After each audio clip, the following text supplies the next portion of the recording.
Start.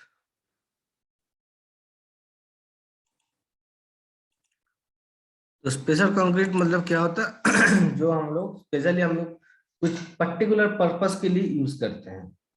Okay, जैसे कि मान लो कुछ एक्सट्रीम वेदर कंडीशन में, जैसे कि बहुत ज्यादा किसी जगह बहुत हाई टेम्परेचर हम लोग है, उस जगह के लिए हम लोग कौन सा नॉर्मल कंक्रीट हम लोग यूज नहीं कर सकते उस जगह पे, या फिर जहाँ पे बहुत ठंडी पड़ती है उस जगह पे भी हम लोग इस नॉर्मल कंक्रीट को यूज नहीं करते हैं, क्योंकि वो जम जाएगा, तो जमेगा तो मतलब क्या हो जाएगा, उसमें ब्रिटल आने का चांसेस है, और ब्रिटल आएगा तो इजीली उसमें हमारा क्रैक आने का चांसेस भी होगा। So frequently concrete may be used for some special purpose for which properties are more important than normal concrete. In order to achieve a special concrete, suitable proportion of chemical and mineral and mixture are used. Okay. तो special concrete को हम लोग कैसे बनाएंगे? जो हमारा normal concrete है उसमें सब अदर कुछ मिनरल एंड मिक्सचर या कुछ एडिटिव्स को हम लोग उसमें ऐड करेंगे तो हमारा वो स्पेशल कंक्रीट में कन्वर्ट हो जाएगा। ठीक है, तो this concrete is known as a special concrete. Okay, तो स्पेशल कंक्रीट कहाँ कहाँ यूज होता है? Special concrete is used in extreme weather. Extreme weather मतलब वही है जहाँ पे बहुत ज्यादा ठंड पड़ती है, बहुत ज्यादा गर्मी पड़ती है, या फिर बहुत ज्यादा बारिश होता है। ठीक है, ये सब जगह पे हम लोग स्पेशल कंक्रीट को यूज करते हैं। It has been used in the large structure. ठीक है, ये बहुत, मान के चलो बहुत बड़ा एक कोई फैक्ट्री बन रहा है, बहुत बड़ा हमारा एक फैक्ट्री बन रहा है, तो अगर हम लोग स्पेशल कंक्रीट को यूज नहीं करेंगे या फिर तो क्या हो जाएगा, अगर हम लोग नॉर्मल कंक्रीट यूज करते हैं तो उसमें हमारा क्या होता है, सेटिंग टाइम बहुत धीरे धीरे होता है। ठीक है, इनिशियल सेटिंग टाइम हमारा कितना रहता है? Initial setting time,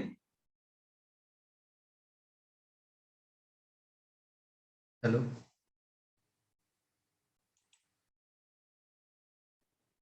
hello, initial setting time of cement कितना होता है? 30 मिनट 30 मिनट होता है। ओके, और फाइनल होता है हमारा 10 आवर्स का। Okay, 10 hours. तो मान के चलो कोई भी अगर हम लोग सीमेंट को लेके काम कर रहे हैं, ठीक है, कंक्रीट बना रहे हैं, तो अगर हम लोग नॉर्मल कंक्रीट बनाएंगे तो हम लोगों के लिए बहुत टाइम लगेगा, क्योंकि वो सेटल होने में ही बहुत टाइम लग जाएगा। इसलिए हम लोग क्या करते हैं, उस जगह पे स्पेशल कंक्रीट को यूज करते हैं, तो फिर हमारा काम जो है वो जल्दी जल्दी हो पाए।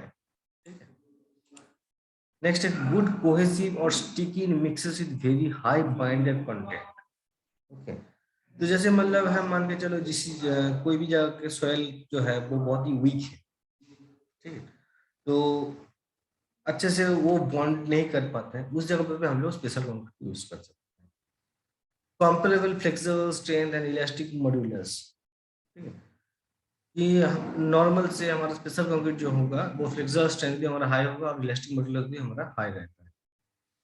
नेक्स्ट है बेटर ड्राइंग और shrinkage and significantly lower creep, good protection to steel reinforcement to high chloride environment. अगर हाई क्लोराइड एनवायरनमेंट होगा तो हमारा स्टील में क्या हो सकता है, जंग लगने के चांसेस है, और जंग लग जाएगा मतलब हमारा क्या है, जो रेनफोर्स्ड है जो कंक्रीट है वो वीक हो जाता है। ठीक है, उस जगह पे स्पेशल कंक्रीट हमारा बहुत हेल्प होता है। Excellent durability in aggressive sulphate environments, lower heat characteristics, जहाँ पे मतलब लो हीट से हम लोगों को काम करना है, low resistance to de-dicing salt scaling, PC pipes with good resistance to chemical attack। ठीक है,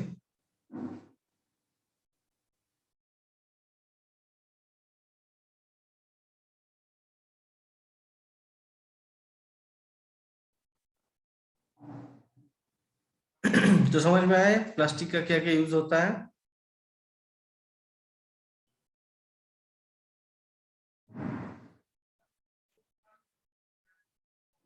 हेलो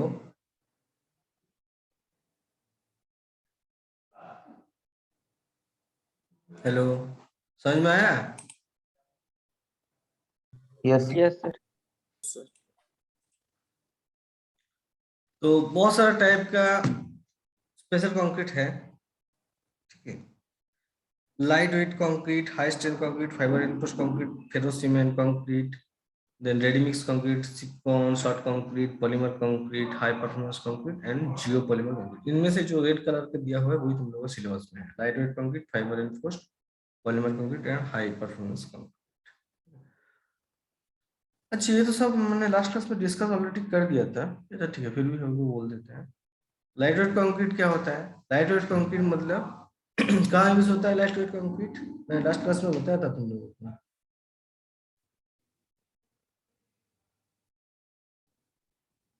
कहाँ पे यूज होगा? Fall ceiling. फॉल सीलिंग, और मैंने और एक अच्छे से एग्जाम्पल दिया था लाइट वेट कंक्रीट का यूज का।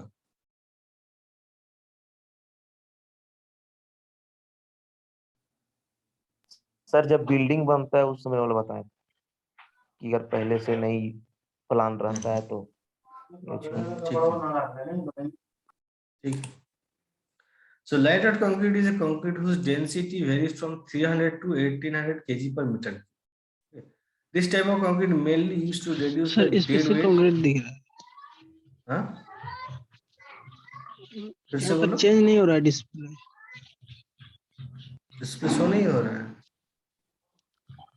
स्पेशल कंक्रीट सिर्फ हो रहा है। सभी के लिए हो रहा है? Yes sir. Hello, yes sir. अभी कौन सा पेज शो हो रहा है? Special concrete. Light concrete show नहीं हो रहा है? No sir.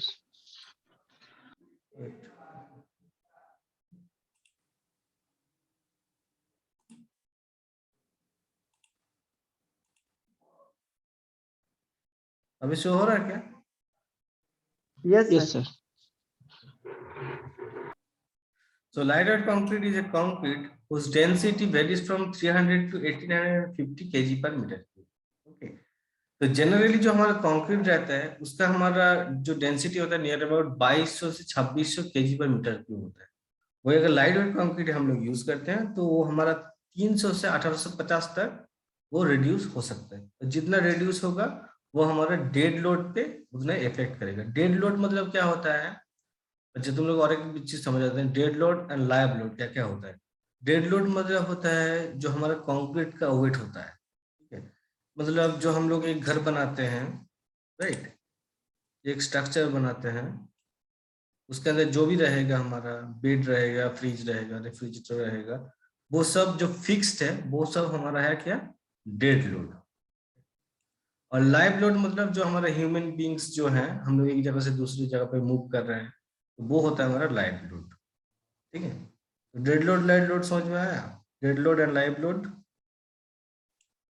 Yes sir. Dead load,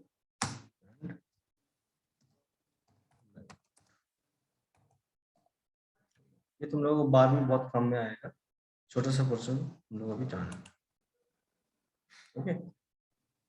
dead load and live. So this type of concrete mainly used to reduce the dead weight of the concrete with same load carrying capacity like normal concrete. तो इसका जो capacity होगा वो normal concrete की तरह ही होगा, but इसका जो डेंसिटी है वो हमारा घट जाएगा। So it is achieved by the use of lightweight aggregate or by introducing air bubbles in mortar or by omitting the fine aggregate. तो लाइटवेट कंक्रीट, लाइटवेट कंक्रीट हमारा तीन टाइप का होता है। एक हमारा लाइटवेट एग्रीगेट कंक्रीट, एरेटर और cellular और foam concrete and no fine lightweight concrete. इतना तीन टाइप का होता है, इतना डिटेल्स में जाने की जरूरत नहीं है। तो लाइटवेट कंक्रीट में कौन सा हम लोग मटेरियल यूज करते हैं? तो अगर हम लोग जो एग्रीगेट होता है ये नेचुरल भी हो सकता है और आर्टिफिशियल एग्रीगेट भी हम लोग ले सकते हैं, क्योंकि हमने क्या बोला है, जो नॉर्मल सीमेंट कंक्रीट है, जो नॉर्मल कंक्रीट है उसमें हमारा जो एग्रीगेट्स रहेगा वो क्या होता है, बहुत हेवी होता है, बहुत हाई वेट का होता है।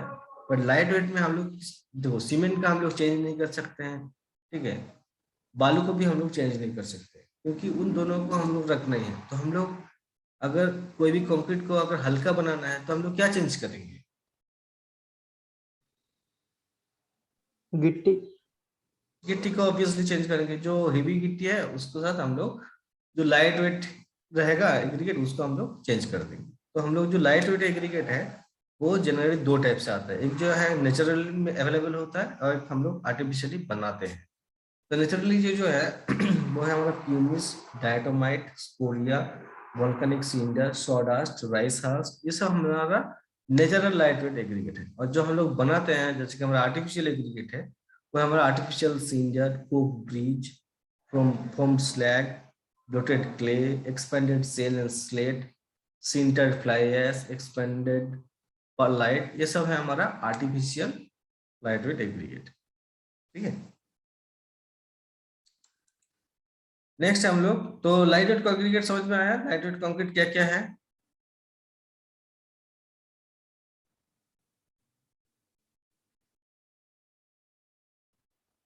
समझ में आया ना लाइटवेट कंक्रीट क्या क्या है? Hello, Yes, sir. Yes. Next है हमारा फाइबर रेनफोर्स्ड कंक्रीट। तो फाइबर रेनफोर्स्ड तुम लोग देख पा रहे हो डायग्राम में ही, ठीक है। तो मतलब क्या है जो सब कुछ है, सीमेंट है, सैंड है, एग्रीगेट है, सब कुछ रहेगा, उसके साथ हम लोग ये फाइबर मटेरियल जो है उसको हम लोग उसके साथ ऐड करके ये कंक्रीट हम लोग बनाते हैं। Okay, so fiber reinforced concrete can be defined as a composite material consisting mixture of cement, aggregate and uniformly dispersed fibers। जो तार अभी हम लोग देखे हैं। ओके, तो फाइबर रेनफोर्स्ड कंक्रीट में क्या क्या रहेगा? सीमेंट रहेगा, एग्रीगेट रहेगा एंड फाइबर्स रहेगा। ठीक है, fibre is a small piece of reinforcing material. ये जो रेनफोर्सिंग मटेरियल है ये किसी भी चीज का हो सकता है, ये तुम्हारा मान के चलो स्टील का हो सकता है, एल्यूमिनियम का हो सकता है, किसी भी चीज, प्लास्टिक का भी हो सकता है। Okay, the fiber is a small piece of reinforcing material possessing certain characteristic properties. This fiber is often described by a convenient parameter called aspect ratio। Okay. और ये aspect ratio क्या होता है? The aspect ratio of the fiber is the ratio of its length to its diameter। ठीक है, so typical aspect ratio ranges from 30 to 150 तक हमारा aspect ratio होता है। तो aspect ratio क्या होता है? लेंथ, कितना लेंथ है बाय उसका डाया कितना है। एस्पेक्ट रेशियो समझ में आया? Yes, sir. सर एक बार रिपीट कर दीजिएगा।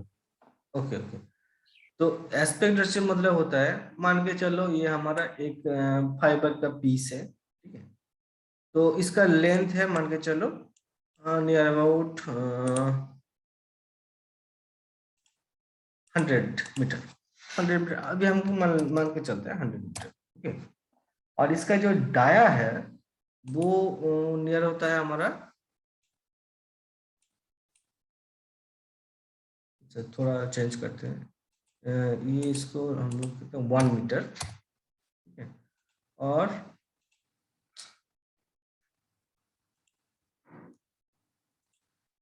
इसका जो लेंथ है वो लेंथ हम लोग लेते हैं 1 मीटर। ठीक है, और इसका जो डाया है, डाया होता है मान के चलो 10 सेंटीमीटर। ओके, तो एस्पेक्ट रेशियो कितना हो जाएगा?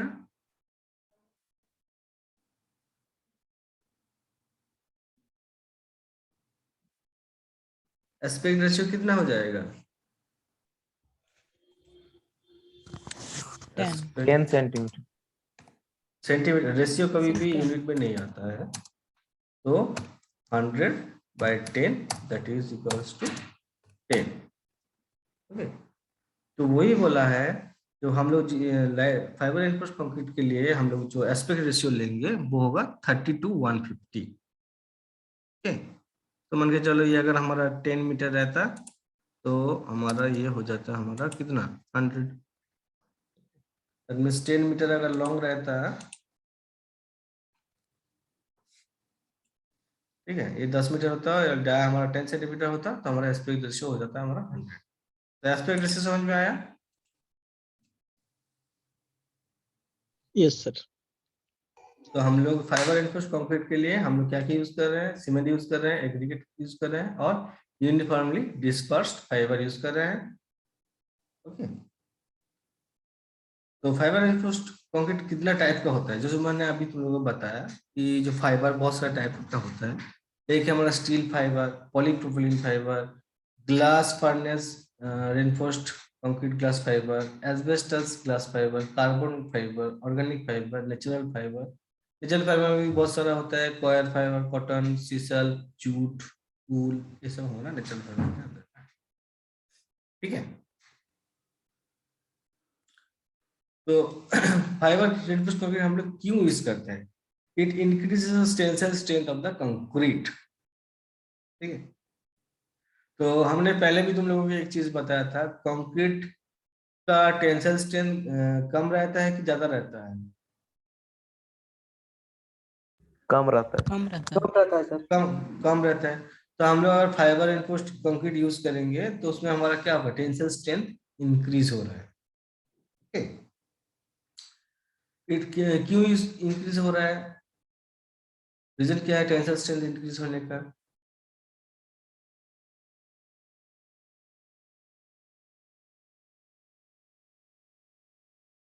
रीजन क्या है? कंक्रीट फाइबर से जो रेनफोर्स कर रहे हैं इसीलिए। फाइबर वगैरह जो है वो हमारा टेंसाइल स्ट्रेंथ को इंक्रीज करता है। नेक्स्ट क्या होता है, it reduces the air voids and water voids inherent porosity of the gel. तो जो हमारा एयर वॉइड्स है या फिर वाटर वॉइड्स है, ये हमारे जेल से वो रिड्यूस कर देता है। Okay, it increases the durability of the concrete. Fibers such as graphite and glass have excellent resistance to grit. Differential deformation is minimized. It has been recognized that the addition of small, closely spaced and uniform diffuse fiber concrete would act as a crack arrestor. मतलब जो भी हमारा ये मान के चलो, ये कोई हमारा एक कंक्रीट का ब्लॉक है, ठीक है, तो मान के चलो इस पोजीशन में हमारा कोई क्रैक आया है, बट एज फाइबर हमने दिया है तो वो क्या हो जाएगा, वो सील होकर रहेगा। क्रैक होने के बाद भी, जो मैंने पहले जो डायग्राम है वो दिखाया था, लाइक दिस डायग्राम, ये क्रैक आया है बट फिर भी एक के साथ दूसरा फाइबर से वो जुड़ा हुआ है। ठीक है, समझ में आया?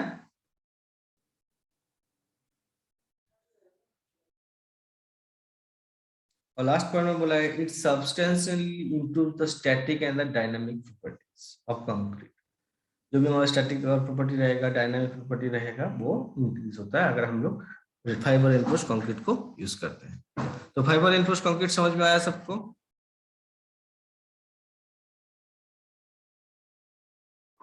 Yes Yes, sir. यस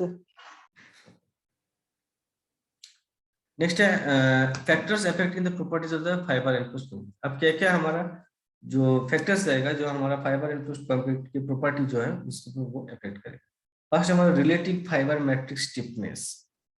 हम लोग क्या क्या मटेरियल हम लोग यूज करते हैं उसके साथ, जैसे कि हमने स्टील फाइबर यूज किए हैं तो सीमेंट के साथ वो क्या इफेक्ट करता है, वॉल्यूम ऑफ फाइबर्स। अगर हम लोग मान के चलो नॉर्मल जो हम लोग कंक्रीट बनाते हैं कंक्रीट क्यूब के अंदर, तो इसमें हमारा अब जो फाइबर प्रोवाइड करते हैं तो इसमें हमारा वॉल्यूम इंक्रीज हो रहा है या फिर डिक्रीज हो रहा है, वो भी हमको चेक करना पड़ेगा। Aspect ratio of the fibre, जो मैंने क्या बताया, एस्पेक्ट रेशियो कितना होना चाहिए, 30 to 150 के बीच होना चाहिए। अब इससे ज्यादा हो रहा है या फिर कम हो रहा है, उसमें भी हमारा अफेक्ट करेगा। ओरिएंटेशन ऑफ फाइबर, ठीक है, ओरिएंटेशन मतलब वो कैसे उसके साथ जुड़ा हुआ है। Workability and the compaction of the concrete, size of coarse aggregate and the mixing के टाइम हम लोग कितना पानी को ऐड कर रहे हैं, हम लोग प्रॉपर्ली मिक्स कर रहे हैं या नहीं कर रहे हैं, ये सारे के सारे चीज वो इफेक्ट्स करता है फाइबर रेनफोर्स्ड कंक्रीट के ऊपर। ठीक है,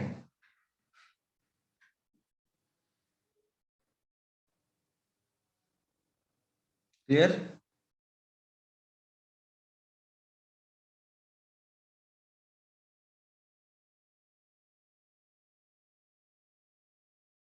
समझ में आया सबको? Yes sir. Yes. नेक्स्ट हमारा polymer concrete. Polymer concrete is nothing but an impregnation of monomer into the pores of hardened concrete and then getting it the polymerized by the thermal process is called the polymer concrete. So polymer concrete is nothing but the impregnations of monomer into the pores of the hardened concrete and then getting it polymerized by the thermal process. जो normal polymer concrete है वो हम लोग जो normal concrete है उसको हम लोग पॉलीमराइज करते हैं, इसमें थर्मल प्रोसेस के थ्रू, वही हम लोग पॉलीमर कंक्रीट उसको कहते हैं। By this polymerization, the strength of concrete is much improved. तो हमने क्या बोला है, जो हम लोग नॉर्मल कंक्रीट है इसको हम लोग मोनोमर के थ्रू क्या करते हैं, जो हमारा हार्ड कंक्रीट का हार्ड बनाते हैं और इसको पॉलीमराइज करते हैं। पॉलीमराइज करते हैं कैसे, थर्मल प्रोसेस, हम लोग हीट प्रोवाइड करते हैं तो हमारा पॉलीमर कंक्रीट आ जाता है। ओके, सो अगर इस प्रोसेस से हम लोग पॉलीमर कंक्रीट को प्रोवाइड करते हैं तो क्या होगा, हमारा जो स्ट्रेंथ है वो स्ट्रेंथ इंक्रीज होता है। तो हमारा जो पॉलीमर कंक्रीट है जनरली 4 टाइप का होता है, polymer impregnated concrete, polymer cement concrete, polymer concrete and partially impregnated and surface coated polymer. 4 type का होता है। मैं फिर से बोलता हूँ, polymer impregnated concrete, polymer cement concrete that is PCC, polymer concrete that is PC and the partially impregnated and surface coated polymer concrete. Okay, तो अभी हमने जो बोला कि क्या क्या मोनोमर हम लोग, बोलो सर, इम्प्रीगेशन मतलब क्या होता मतलब हम उसमें हम लोग जो नॉर्मल कंक्रीट है उसमें हम लोग पॉलीमर को ऐड करते हैं।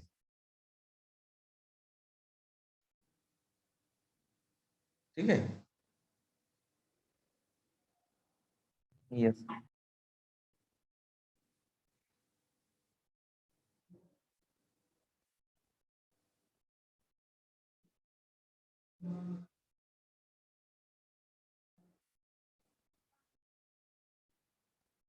या फिर हम लोग और भी कह सकते हैं उसको,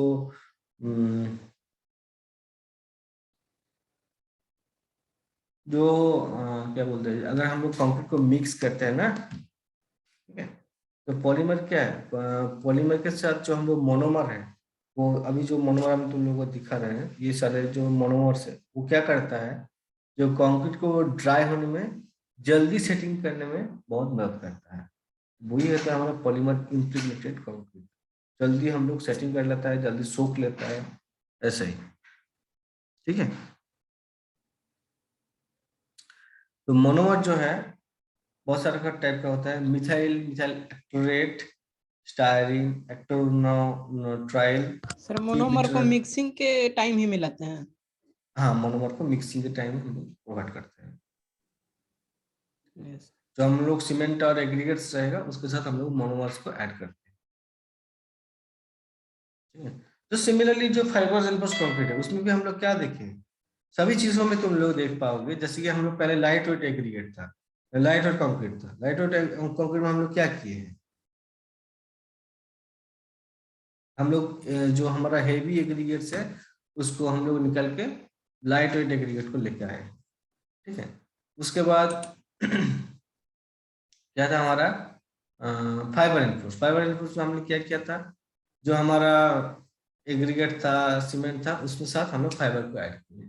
पॉलीमर कंक्रीट में भी सेम चीज होगा, हम लोग जो सीमेंट रहेगा, एग्रीगेट्स रहेगा, उसके साथ हम लोग बहुत सारे टाइप का मोनोमर को ऐड करेंगे। ठीक है,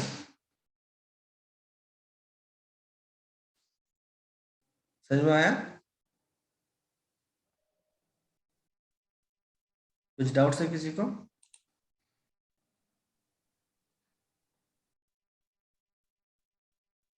हेलो,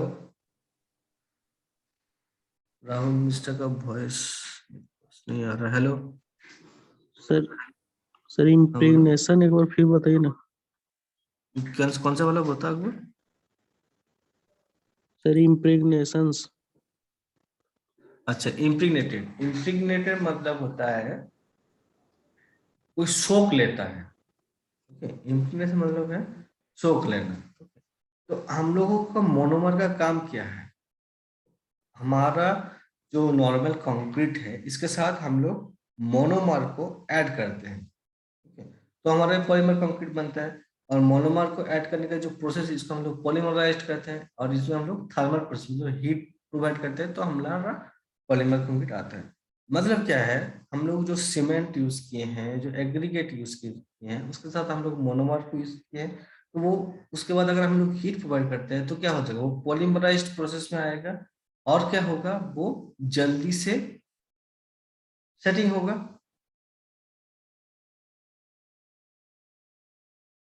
ठीक है,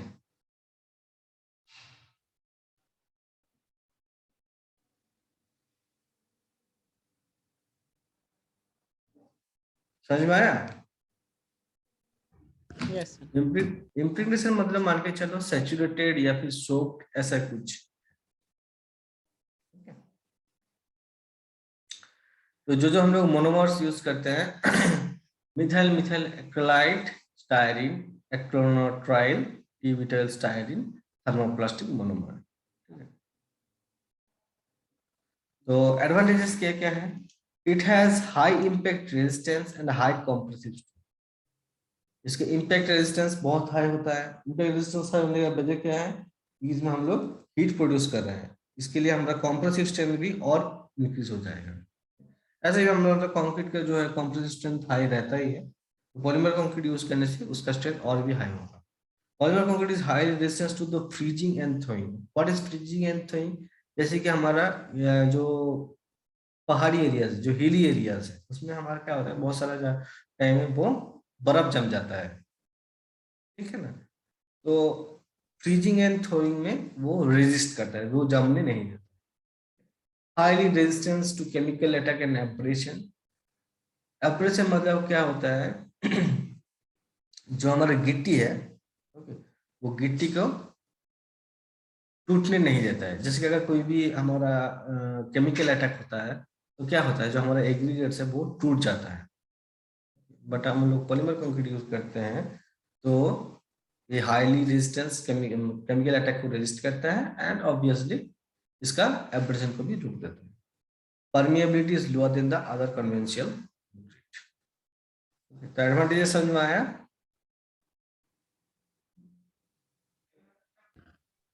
यस सर। नेक्स्ट हम लोग कहाँ कहाँ पॉलीमर कंक्रीट को यूज कर सकते हैं? एक है फर्स्ट, हमें न्यूक्लियर पावर प्लांट में हम लोग पॉलीमर कंक्रीट यूज कर सकते हैं। कार्ब स्टोन्स, कार्ब स्टोन पता है क्या होता है? Any idea? Kerb stones,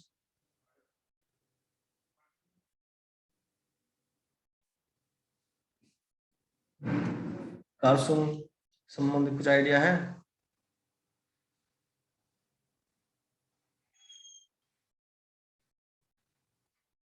hello,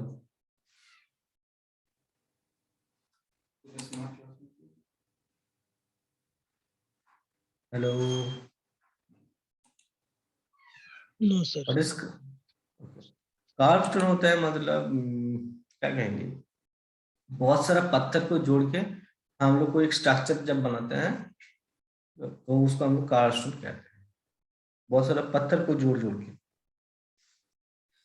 okay, next है हमारा pre fabricated structural elements, precast slab and bridge disc. जो हम लोग प्रीकास्ट में ऑलरेडी हम लोग पहले से बना के उस जगह पे हम लोग प्रोवाइड करते हैं। रोड्स में, मेरिन वर्क्स में, प्री स्ट्रेस कंक्रीट में, इरिगेशन वर्क में, सीवेज वर्क में, वाटर प्रूफिंग और बिल्डिंग्स में, फ्लड प्रोसेसिंग बिल्डिंग जो है, फूड प्रोसेसिंग बिल्डिंग्स वगैरह जो है, वो सारी जगह पे हम लोग पॉलीमर कंक्रीट यूज कर सकते हैं।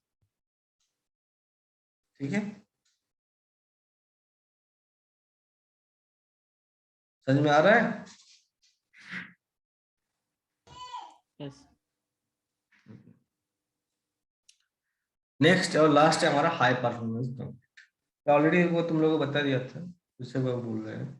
So high performance concrete is type of special concrete and it is a high workability, high strength, high modulus of elasticity, high density, low permeability and resistance to the chemical attack। मतलब सारे के सारे जितना भी advantages होता है वो सब हाई परफॉर्मेंस कंक्रीट में रहता है।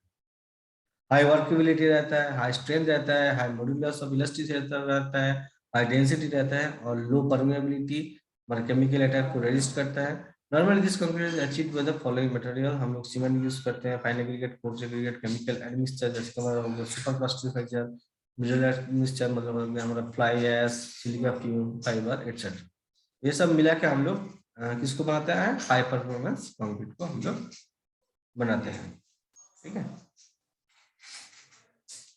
इसका कैरेक्टरिस्टिक ऑफ प्रॉपर्टीज अगर हम की बात करें तो ऑब्वियसली इसका हाई स्ट्रेंथ है, हाई आर्मी स्ट्रेंथ है, इसका मॉड्यूलस ऑफ इलास्टिसिटी भी हाई है, इसका एब्रेशन रेजिस्टेंस भी हमारा हाई रहता है, high durability and long life severe environments.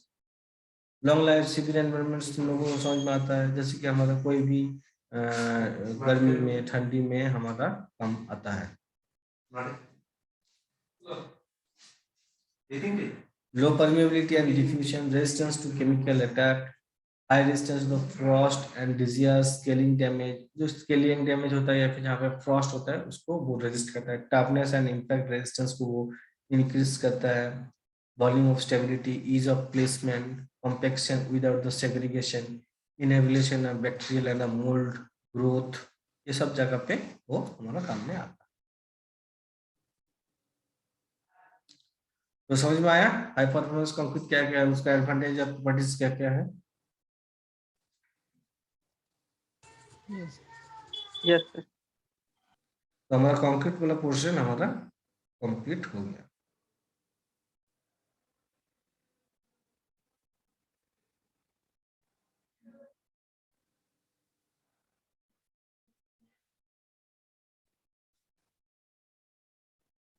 ठीक है sir low permeability and diffusion मतलब? परमिएबिलिटी का मतलब क्या है, व्हाट इज पार परमिएबिलिटी? होना। The ability to pass through any material. तो अगर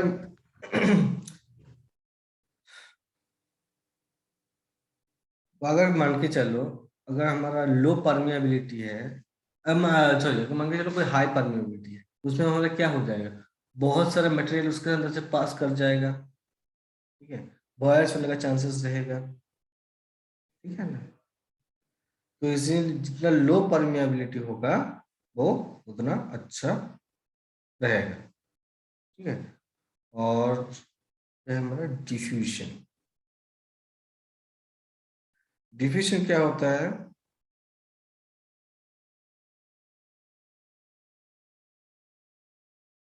डिफ्यूजन